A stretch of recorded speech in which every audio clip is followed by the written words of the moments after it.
presented by DD Production House, सकरी। आया नया साल मनाएंगे, यार को भी बुलाएंगे। आया नया साल मनाएंगे, यार को भी बुलाएंगे। तू तोरा दिल मेरा। ओए न्यू ईयर में नो गर्लफ्रेंड, ओके?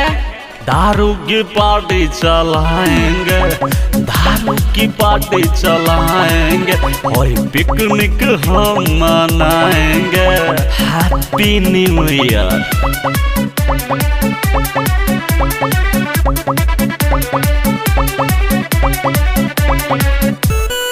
तेरा नशा प्यार का, मेरा नशा यार का। बोलो बोलो। तेरा नशा प्यार का, मेरा नशा यार का। तुझको भी हम बुलाएंगे, यार से मिलाएंगे। ओए सुन, तुझको भी बुलाएंगे, यार से मिलाएंगे।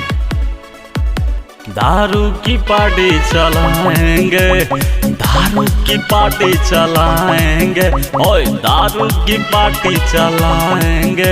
हैप्पी न्यू ईयर माय डियर।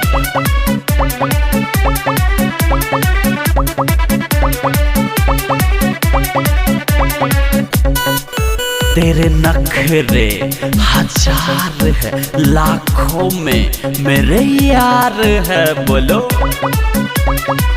बोलो। तेरे नखरे हजार है, लाखों में मेरे यार है। तुझको भी हम बुलाएंगे, यार से मिलाएंगे।